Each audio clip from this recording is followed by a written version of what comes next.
شہید اور احساس زخم۔ میدان جنگ میں شہید ہر طرح سے زخمی ہوتا ہے، کبھی ہاتھ کٹتا ہے، کبھی پاؤں گھائل ہوتا ہے، کبھی اس کے سینہ میں نیزہ داخل کیا جاتا ہے، خون کا فوارہ جاری ہوتا ہے،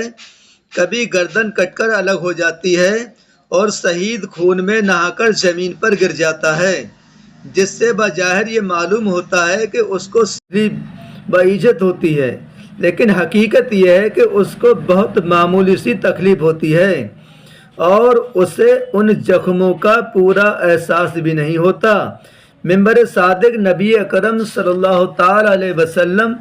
نے ارشاد فرمایا کہ شہید قتل کی صرف اتنی ہی تکلیف محسوس کرتا ہے جتنی تم چٹکی بھرو یا چونٹی کاٹنے کی تکلیف محسوس کرتا ہے۔ ممکن ہے کہ کوئی کہے گا یہ کیسے ہو سکتا ہے کہ شہید کے ہاتھ پاؤں کاٹ دیے گئے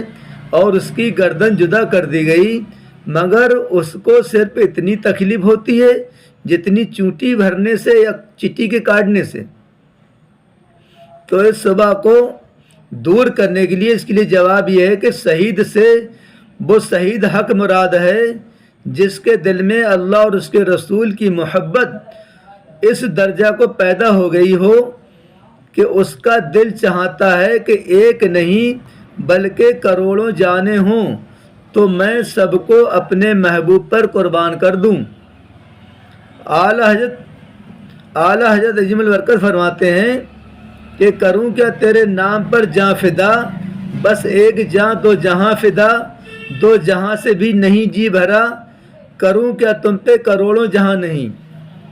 جیسا کہ ڈاکٹر مریض کو دوا سنگھا دیتا ہے، پھر اس کے جسم کو چیرتا ہے اور پھاڑتا ہے، ہڈیاں توڑتا ہے اور ٹانکے لگاتا ہے، مگر چونکہ دوا کا اثر اس پر غالب ہوتا ہے اس لیے مریض کو کوئی تکلیف نہیں محسوس ہوتی۔ بالکل اسی طرح وہ شہید حق ہے جس کے دل میں اللہ اور اس کے رسول کی محبت غالب ہو گئی تو اس کا جسم کٹتا ہے، ہڈیاں ٹوٹتی ہیں، خون بہتا ہے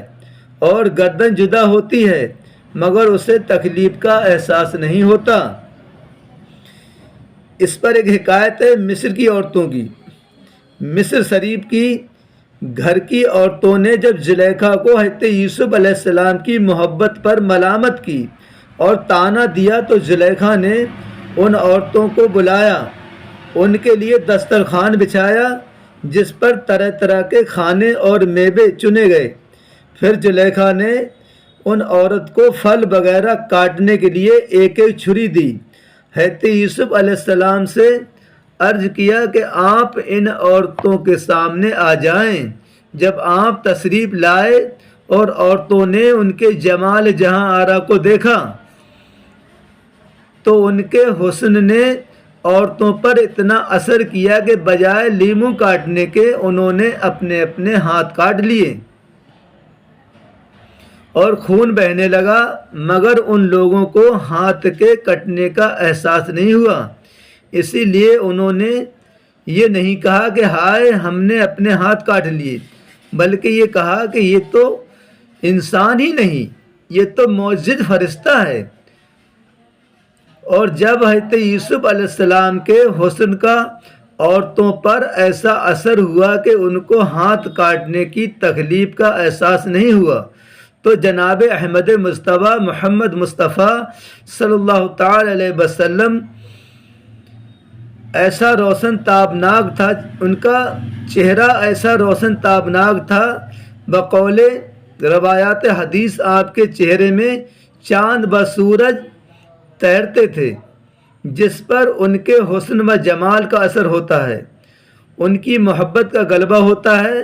اس کا سر بھی کٹ جاتا ہے مگر اسے احساس نہیں ہوتا۔ شہادت کی لذت،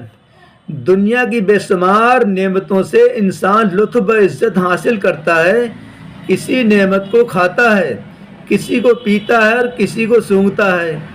کسی کو دیکھتا ہے، کسی کو سنتا ہے اور ان کے علاوہ مختلف طریقوں سے تمام نعمتوں کو استعمال کرتا ہے اور ان سے محفوظ ہوتا ہے۔ لیکن مرد مومن کو شہادت کی جو لذت حاصل ہوتی ہے اس کے سامنے دنیا کی ساری لذتیں ہیچ ہیں، یہاں تک کہ شہید جنت کی تمام نعمتوں سے فائدہ اٹھائے گا اور ان سے لطف اندوز ہوگا، مگر جب اس کو اللہ اس کے رسول کی محبت میں سر کٹانے کا مزہ یاد آئے گا تو جنت کی بھی ساری نعمتوں کا مزہ بھول جائے گا اور تمنا کرے گا کہ کاش میں دنیا میں واپس کیا جاؤں اور بار بار شہید کیا جاؤں۔ حدیث شریف میں ہے کہ سرکار اقدس صلی اللہ تعالی وسلم نے فرمایا کہ جنت میں داخل ہونے کے بعد پھر کوئی جنتی وہاں سے راحتوں اور نعمتوں کو چھوڑ کر دنیا میں آنا پسند نہیں کرے گا، کہ جو چیزیں زمین میں حاصل تھیں وہ پھر مل گئیں، مگر شہید آرزو کرے گا کہ وہ پھر دنیا کی طرف واپس کیا جائے اور اللہ کی راہ میں 10 مرتبہ قتل کیا جائے۔